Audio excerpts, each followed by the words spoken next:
కదలి రండి తెలుగుదేశ కార్యకర్తలారా, త్యాగాలకు వెనుదీయని దేశభక్తులారా. కదలి రండి తెలుగుదేశ కార్యకర్తలారా, త్యాగాలకు వెనుదీయని దేశభక్తులారా. నందమూరి ఆశయ రథ సారథ్యం మీదే, చంద్రబాబు స్వర్ణాంధ్రకు నిర్మాతలు మీరే.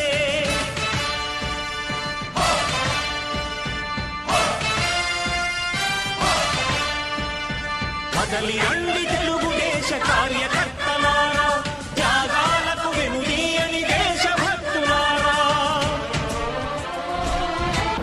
మహానాడు జరుగుతున్నటువంటి సందర్భంగా సైట్ని చూడటానికి, అదేవిధంగా మిగతా ఏర్పాట్లు పర్యవేక్షణకు రావడం జరిగింది. అంత మా వాళ్ళంతా బ్రహ్మాండంగా కమిటీలు వేసుకోవడం, ఆ కమిటీలు ఎవరి పని వాళ్ళు చేయడానికి పూనుకోవడం, దీన్ని మనస్ఫూర్తిగా అప్రిషియేట్ చేస్తూ ఉన్నాం. ఇంకా కొద్ది రోజులు టైం ఉంది కాబట్టి ఇంకా చేయవలసిన పనులు చాలా ఉన్నాయి. సమయం కూడా గొడవ చేయకుండా సమయం కూడా తక్కువ ఉంది.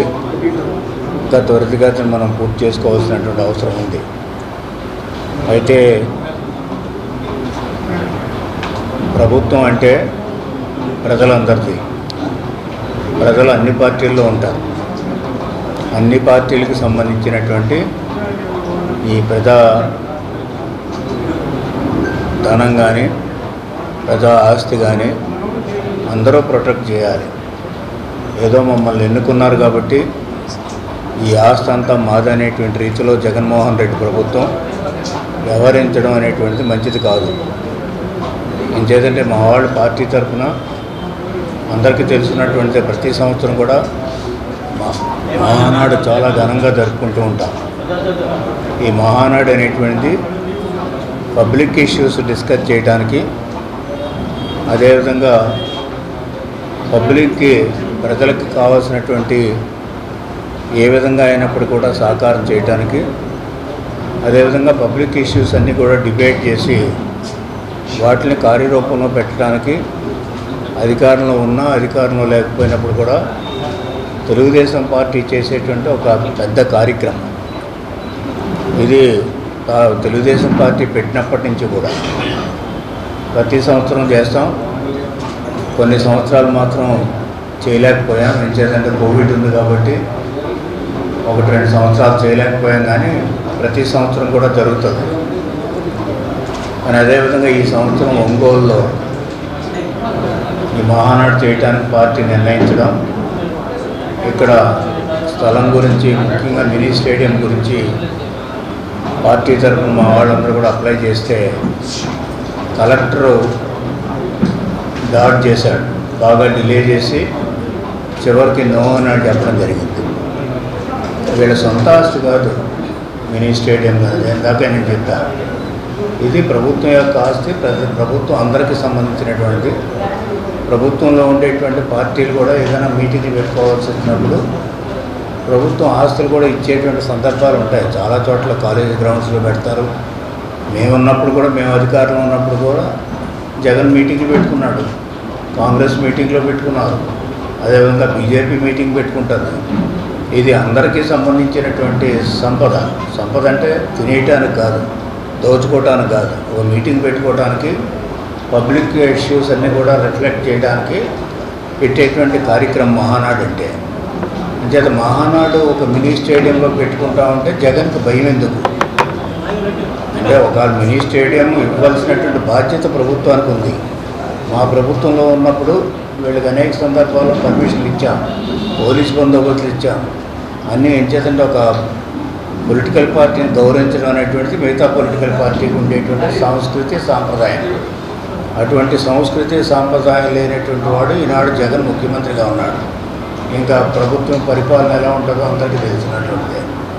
అంచేత అదేవిధంగా కలెక్టర్ నో అని చెప్పడం అనేటువంటిది సరి అయినటువంటి విధానం కాదు. ఆయన ఒక ప్రభుత్వం చెప్పినట్టుగా చేయడం అనేటువంటిది కరెక్ట్ కూడా కాదు. బ్యూరోక్రసీ అనేటువంటి ఇండిపెండెన్స్ ఉంటుంది. బ్యూరోక్రసీ అనేటువంటి ఇండిపెండెంట్గా పరిపాలించాలి. అటువంటి కలెక్టరు నో అని చెప్పడం నోటి మాటతోటి కాదు, రిటర్న్గా రాసి ఇవ్వాలి. ఎంచేతంటే మేము ఇవ్వడానికి వీలు లేదు రీజన్స్ చెప్తూ రిటర్న్గా రాసి ఇవ్వాలి. ఎందుకు ఇవ్వడం లేదు, ఇంతకుముందు ఇచ్చినటువంటి సందర్భాలు ఉంటే ఇప్పుడు ఎందుకు ఇవ్వడం లేదు అంటే జగన్మోహన్ రెడ్డి ఏది చెప్తే అది చేయడానికి కాదు కలెక్టర్. ప్రజాస్వామ్యాన్ని కాపాడడంలో బ్యూరోక్రసీకి కూడా ఒక ప్రధానమైనటువంటి బాధ్యత ఉంటుంది. అటువంటి ప్రజాస్వామ్యాన్ని పాటించకపోతే, ప్రజాస్వామ్య చర్యలు పాటించకపోతే, ప్రజాస్వామ్యంలో జరిగేటువంటి అనేక పార్టీలు ఉంటాయి. అనేక పార్టీలకి అనేక రకాలు నేను ప్రపంచవ్యాప్తంగా చూస్తూ ఉన్నాను. ఏ పార్టీ అని సభ నడుపుకోవడానికి ప్రభుత్వంలో ఉన్నటువంటి వాళ్ళు ఇస్తారు. అట్లాగే ఇది పర్మనెంట్ కూడా కాదు. ఇంకా 2 సంవత్సరాలు ఉంటుందో 1 సంవత్సరం ఉంటుందో ఈ ప్రభుత్వం. రేపు డెఫినెట్గా వీళ్ళు దిగిపోవడం ఖాయం, దాంట్లో అనుమానం ఏం లేదు. గొడవ చేయకండి అమ్మ.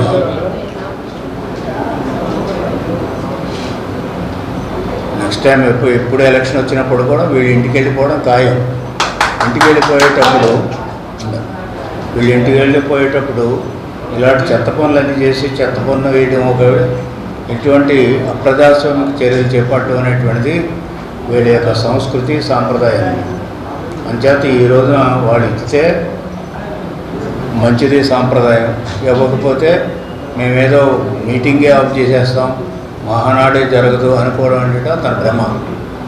రేపు మహానాడు జరుగుతుంది, గ్రాండ్గా జరుగుతుంది. దాదాపు 2 సంవత్సరాల తర్వాత జరిగేటువంటి మహానాడులో 3 సంవత్సరాలు వేచి చూశారు ప్రజలు కానీ మేము కానీ 3 సంవత్సరాలు వేచి చూసాం ఈ జగన్మోహన్ రెడ్డి పరిపాలన. చూస్తే ఈనాడు జనం తిరగబడుతున్నారు, అదేవిధంగా పొలిటికల్ పార్టీస్ తిరగబడుతున్నారు, అదేవిధంగా ప్రధాన ప్రతిపక్షం ఈనాడు జగన్ ఏ విధంగా ఎండగడుతున్నాం కూడా అందరూ చూస్తున్నారు. అంచేత పూర్తిగా 3 సంవత్సరాలు గొడవ చేయొద్దన్నాడు. 3 సంవత్సరాల్లో పూర్తిగా ప్రభుత్వం వైఫల్యం చెందింది. ఒక రంగంలో కాదు, అన్ని రంగాల్లో. ఏ రంగం తీసుకున్నప్పుడు ఆర్థిక రంగం కానీ, ఫైనాన్షియల్ సెక్టార్ కానీ, అదేవిధంగా అగ్రికల్చర్ రంగం కానీ, వెల్ఫేర్ కానీ, ఏ రంగం చూసినప్పుడు కూడా అన్ని రంగాల్లో పూర్తిగా వైఫల్యం చెందింది. పూర్తిగా వైఫల్యం చెందడానికి కారణం జగన్మోహన్ రెడ్డి హెంచ్మెన్. ఇంచేత వీళ్ళు న్యాచురల్ రిసోర్సెస్ని దోచేస్తున్నారు. న్యాచురల్ రిసోర్స్ అనేటువంటి ఇసుక కానీ, అదేవిధంగా మిగతా మైన్స్ కానీ, అదేవిధంగా ఇవన్నీ కూడా న్యాచురల్ రిసోర్సెస్. అంటే సహజ సంపదను మనం కాపాడుకోగలిగితే ఆ సహజ సంపద ద్వారా మనం ఆర్థికాభివృద్ధి జరుగుతుంది. ఇంచేత మనకు రెవెన్యూస్ వస్తాయి. ఆ రెవెన్యూస్ ద్వారా ఆర్థికాభివృద్ధి జరుగుతుంది. ఆర్థికాభివృద్ధి జరిగినప్పుడు మనకు రెవెన్యూస్ వచ్చినప్పుడు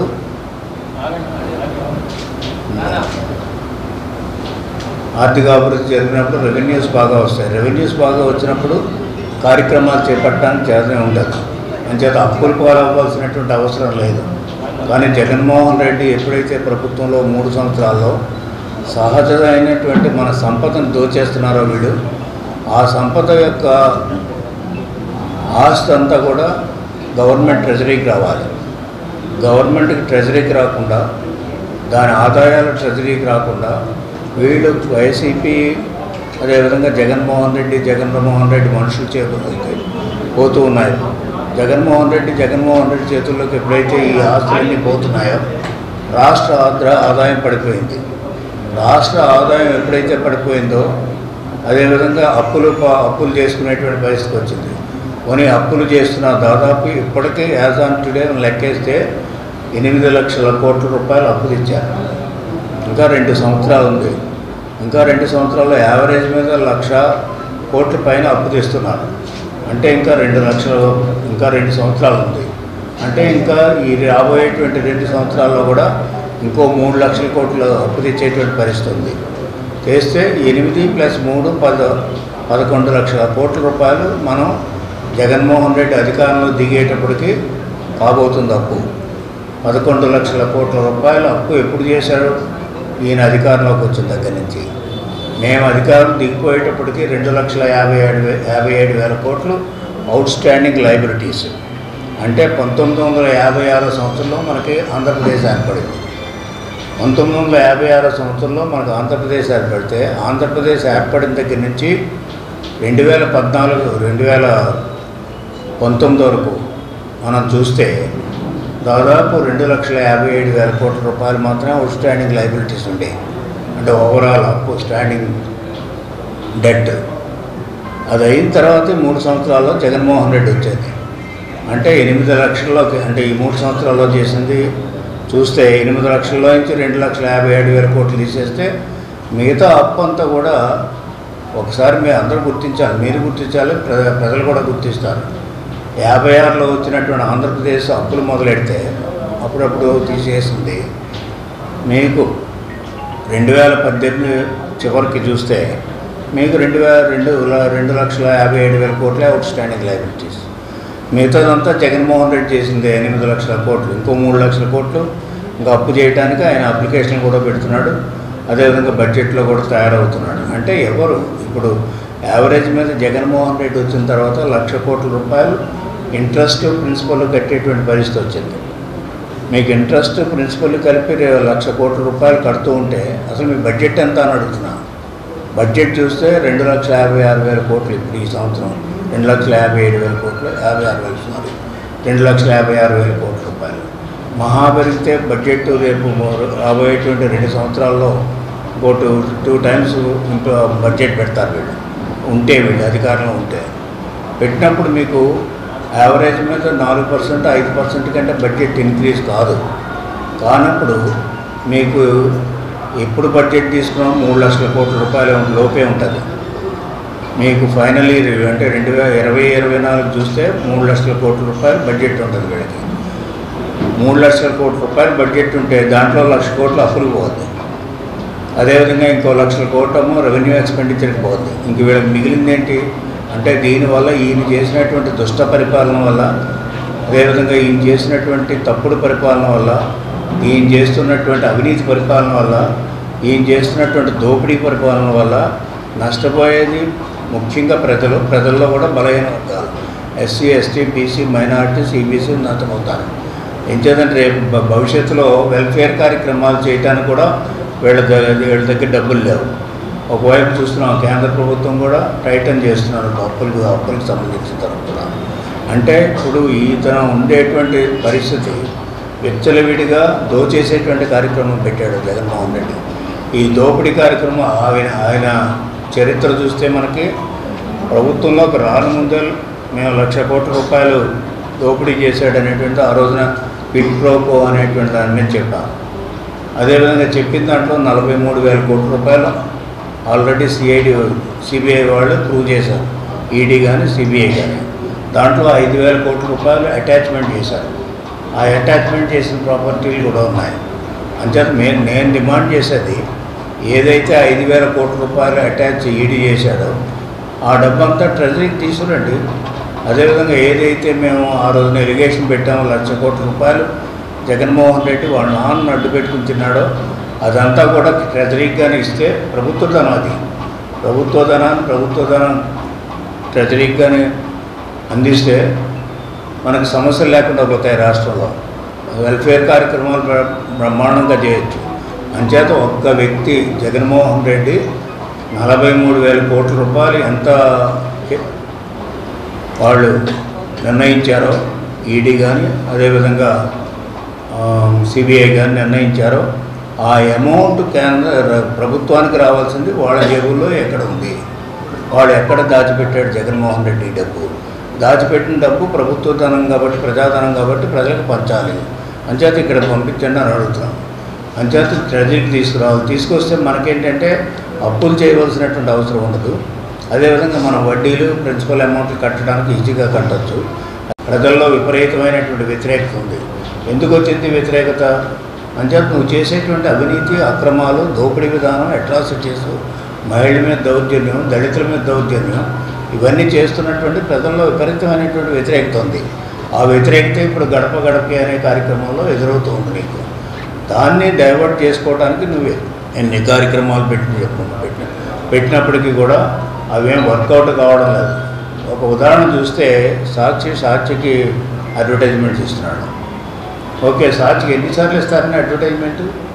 ఒక రైతు భరోసానికి సంవత్సరానికి ఎన్నిసార్లు ఇస్తావు నువ్వు ఇచ్చే డబ్బు ఎంత, నువ్వు అడ్వర్టైజ్మెంట్లు ఇచ్చేది ఎంత, నీ పేపర్ పెంచి పోషించుకోవడానికి ఈనాడు ప్రజాధనాన్ని దుర్వినియోగం చేస్తున్నావు. దీనికి సమాధానం చెప్పాలి జగన్మోహన్ రెడ్డి. ఏం చేద్దంటే అడ్వర్టైజ్మెంట్ అంటే ఒకసారి ఇస్తారు, 2 సార్లు ఇస్తారు, మొత్తం 2 నెలలకు ఒకసారి అడ్వర్టైజ్మెంట్ ఇచ్చినా కానీ ప్రజల్లో వ్యతిరేకత ఉందంటే నువ్వు చేసే కార్యక్రమాలకి ప్రజల్లో ఆదరణ లేదనేటువంటి చాలా స్పష్టంగా అవుతుంది. అంచేది ఇటువంటి ప్రధానమైనటువంటి ఇష్యూ, ఆర్థికపరమైనటువంటి ఇష్యూ ఉంది, అదేవిధంగా మొత్తం ట్రెజరీనే గొల్ల చేసినటువంటి ఇష్యూ ఉంది, అదేవిధంగా వెహికల్ సెక్షన్స్ని వెల్ఫేర్ పేరుతో మోసం చేసినటువంటి నవరత్నాలు చూస్తే విచిత్రంగా ఉంటాయి. అన్నీ విడివిడిగా సబ్జెక్ట్ మాట్లాడాలంటే రోజులు తరబడు. అంటే నవరత్నాల పేరుతో మోసం చేసినటువంటి సందర్భాలు ఉన్నాయి. బలహీన వర్గాలను, ఎస్సీ, ఎస్టీ, బీసీ, మైనారిటీస్ కానీ రైతుల గురించి రైతు భరోసాని నిన్నటి నుంచి ఊతర కొడతా ఉన్నాడు. ఏంటి రైతు భరోసా? నువ్వు రాగానే 24,000 కోట్లు, 16,000 కోట్లు మేము ఆ రోజుకే ఇచ్చి ఉంటే 2010 మా ప్రభుత్వం హయాంలో ఇంకా 8,000 కోట్లు మాత్రమే ఇవ్వాలి మేము చివరికి. ఇప్పుడు ఎలక్షన్లు వచ్చాయి, ఇవ్వలేకపోయాము. ఆ 8,000 కోట్లు నువ్వు ఎందుకు ఇవ్వవు రైతులకి? ఇంచేత ఆ రోజున రుణమాఫీ కార్యక్రమంలో 24,000 కోట్లు ఎస్టిమేట్ చేశాం. 24,000 కోట్లలో మేము ఇచ్చాం, ఒక 8,000 కోట్లు మాత్రం ఇవ్వాలి చివరి దఫాగా. అది ఇవ్వలేనప్పుడు నువ్వు ఇవ్వాలి కదా. అధికారంలోకి వచ్చిన తర్వాత రైతులకు న్యాయం చేస్తూ ఉంటే అది లేదు. రైతు భరోసాను మరొక మోసం. ఇలా మోసాలు చేసుకుంటూ మళ్ళీ అడ్వర్టైజ్మెంట్లు ఇచ్చుకోవడం, ఇటువంటి మోసకారైనటువంటి ప్రభుత్వం ఎక్కడ చూడలేదు. వేరియస్ చీఫ్ మినిస్టర్ని కూడా చూశాను, కానీ ఇటువంటి ఈ రకమైనటువంటి చీఫ్ మినిస్టర్ అతని క్యారెక్టరే ఒక అవినీతి క్యారెక్టర్, అతని క్యారెక్టరే ఒక దోపిడీ క్యారెక్టర్, అతని క్యారెక్టరే ఒక ఫ్యాక్షనిస్ట్ క్యారెక్టర్, అతని క్యారెక్టరే ఒక ఫ్యాసిస్ట్ పరిపాలన. ఇటువంటి గుణాలు కలిగినటువంటి వ్యక్తి వల్ల రాష్ట్రం బాగుపడుతుంది, అదేవిధంగా రాష్ట్ర ప్రజలు బాగుపడతారు అనుకోవడం చాలా తప్పు. నీకు ఒక ఛాన్స్ అనేది ప్రాధాయపడ్డావు, ఒక ఛాన్స్ ఇచ్చారు, ఒక ఛాన్స్లో రాష్ట్రాన్ని సర్వనాశనం చేయడం జరిగింది. అదే రాష్ట్ర ప్రజల యొక్క ఆర్థిక వ్యవస్థని బాగా కుంటుపడేటట్టు చేసావు, రాష్ట్ర ఆర్థిక వ్యవస్థని అవాస్పాలు చేసావు, రాష్ట్ర ప్రతిష్టను దెబ్బతీసావు. ఇన్ని రకాలైనటువంటి ప్రధానమైనటువంటి ఇష్యూస్ ఉన్నాయి. మహిళల మీద దాడులు, దళితుల మీద దాడులు, అంచేత ఇటువంటి ప్రధానమైనటువంటి ఇష్యూస్ ఈ మహానాడులో చర్చించబోతున్నాం. తీర్మాన రూపంలో కానీ మరొక విధంగా డిబేట్ చేయబోతున్నాం. ఎంచేదంటే ఈ మధ్య మహానాడు లేదు కాబట్టి ఒకే 3 సంవత్సరాలు ఘట్టం ఒకటి. సరే 3 సంవత్సరాలు కూడా చాలామంది ఓపిక పట్టారు. ఇప్పుడు ఎవరు ఓపిక పట్టే పరిస్థితుల్లో ఈరోజు చూసాం కదా, ఏదో మీటింగ్కి వెళ్తే మొత్తం మహిళలంతా లేచి వెళ్ళిపోతున్నారు. ఈయన మాట్లాడుతుంటే మహిళలంతా లేచి వెళ్ళిపోతున్నారు. That is nothing but an indication that is going to be out power in short period. అంతేత వేరే ఇంకా ఆలోచించవలసిన అవసరం లేదు. కాకపోతే ఇక్కడ ఉండేదంటే ఆయన దోచుకుని ఆయన బాగుపడి ఆయన మనుషులు బాగుపడి ఎంటీ ట్రెజరీని రాబోయేటువంటి ప్రభుత్వానికి అప్పచెప్తున్నాడు. రాబోయేటువంటి ప్రభుత్వం తెలుగుదేశం ప్రభుత్వం, చంద్రబాబు నాయుడు ముఖ్యమంత్రి, దాంట్లో ఏ విధమైనటువంటి డౌట్ లేదు. కాకపోతే మా మీద ప్రధాన ప్రతిపక్షంగా ఉండేటువంటి మా మీద బాధ్యత మంచి తీర్మానాలు, ఈరోజు ప్రభుత్వం చేస్తున్నటువంటి వ్యతిరేక కార్యక్రమాలు అన్ని రంగాల్లో ఒక్కో రంగానికి ఒక్కో తీర్మానం, అట్లా 14 తీర్మానాలు ప్రవేశపెట్టబోతున్నాం. తెలంగాణ నుంచి 1-2 తీర్మానాలు తెలంగాణ నుంచి ఉంటాయి. వాటి మీద చర్చలు జరుగుతున్నాయి. అదేవిధంగా పబ్లిక్ ఒపీనియన్ కూడా తీసుకుంటాం, అవసరమైతే తీసుకుని తీర్మానాలు ఫైనలైజ్ చేస్తాం. 14 ఇష్యూస్, ప్రధానమైనటువంటి ఇష్యూస్ మీద ఈ సమాజంలో ఉండేటువంటి ఏ విధమైనటువంటి దోపిడీ జరుగుతుంది, సమాజ సంపద దోపిడీ ఎలా జరుగుతుంది, వీటిలన్నింటి కూడా ఒక ప్రత్యేకత. ఇంతకుముందుల మహానాడులో జరిగినట్టు రొటీన్గా కాకుండా ప్రభుత్వం యొక్క వైఫల్యాలను కూడా ఎత్తి చూపేటువంటి ఉదాహరణలతో పాటు ఎత్తి చూపేటువంటి మహానాడు ఇది. అంటే మహానాడికి ప్రత్యేకత ఉంది. ఈ మహానాడు ప్రత్యేకంగానే తీర్మానాలు కూడా చేస్తున్నాం, అదే ఏర్పాట్లు కూడా ప్రత్యేకంగా చేస్తున్నాం. ఒంగోలు ప్రజలు, ఒంగోలు జిల్లా ప్రజలు, అదేవిధంగా ఇప్పుడు ఎన్ని జిల్లాలు వచ్చాయో నాకు ఐడియా లేదు, కానీ మొత్తం పాత ఎస్ట్వేల్ ఒంగోలు జిల్లా ప్రజలందరూ కూడా దీనికి సహకరించాలి. అదేవిధంగా వాళ్ళ కార్యక్రమాలు మానేసి ప్రతిపక్షం చేస్తున్న కార్యక్రమాలను అడ్డుకునే ఆ స్థితి కూడా మానాలి. అంటే ఆయన మెంటల్లీ అప్సెట్ జగన్మోహన్ రెడ్డి. అంచేత తెలుగుదేశం ప్రభుత్వం బాగా పైకి వెళ్ళిపోతుంది, తెలుగుదేశం పార్టీకి ప్రజల్లో ఆదరణ వస్తుందనేటువంటి ఒక బెంగ పట్టుకుంది అతనికి. అదేవిధంగా అధికారం పోతుందనేటువంటి బెంగ కూడా పట్టుకుంది. అంచేత ఏం చేస్తున్నాడో అతనికే తెలియడం లేదు. అంచేత సైకిక్ యాటిట్యూడ్లో బిహేవ్ చేస్తున్నాడు. అంచేత ప్రజాస్వామ్యంలో ప్రతిపక్షాలను గౌరవించడం నేర్చుకోవాలి. చిన్న వయసు అవుతుంది, ప్రతిపక్షాలను గౌరవించడం నేర్చుకోవాలి. ప్రతిపక్షాలు చేసేటువంటి మీటింగ్లకి సహకరించాలి. ప్రతిపక్షాలు చేసేటువంటి సూచనలు ఏమైనా ఉంటే అవి కూడా యాక్సెప్ట్ చేస్తే ప్రజలు ఓవరాల్గా ప్రజలు బాగుపడాలి, రాష్ట్రం బాగుపడాలి. దానికి మేము చేస్తున్న కృషి దాదాపు 40 సంవత్సరాలు. 82వ సంవత్సరంలో పార్టీ పెట్టారు. 83వ సంవత్సరంలో 82 ఐ థింక్ జూలైలో నేను పార్టీలో చేరా. అప్పటి నుంచి పార్టీలో ఉన్నాను. అనేక చీఫ్ మినిస్టర్లు చూసాం. కానీ ఎవరైనా చీఫ్ మినిస్టర్ రాష్ట్రం బాగుపడాలి, రాష్ట్ర ప్రజలు బాగుపడాలని ఆలోచించారు తప్ప అక్కడక్కడ జరిగాయి. అప్పుడు కూడా జరిగాయి. మీ చేమకుర్తి జరిగినప్పుడు నేనే వచ్చాను ఫ్యాక్ట్ ఫైండింగ్ కమిటీ కింద, అపోజిషన్లో ఉన్నాము. అంచేత వచ్చాము. అట్లాగే ఏదైనా జరిగితే సరిదిద్దుకునేటువంటి బాధ్యత ఉంది. ఇతను ఫ్యాసిస్ట్. నేను మొదటి నుంచి చెప్పాను. ఇతనికి ఏ గుణాలు ఉన్నాయంటే, ఆవిడ అమరావతిని మార్చాడు. అమరావతి మార్చినప్పుడు చెప్పాను, ఫస్ట్ నేను చెప్పాను తొక్కలక్క లక్షణాలు ఉన్నాయి ఇతను. లేకపోతే అమరావతి క్యాపిటల్ మార్చడం ఏంటండి? ఎవరు మారుతారు? ఎందుకు మారుతారు? 3 క్యాపిటల్స్ ఏంటి? మొన్న ఎవడో ఆఫీసర్ కనిపించి చెప్పాడు. అసలు ఏం రాష్ట్రం? అసలు రాష్ట్రాన్ని గుర్తించాడు అయినా. అదేవిధంగా క్యాపిటల్ మార్చుకోవడం ఇతనికి ఏంటి సంబంధం? Capital already recognised by government of India.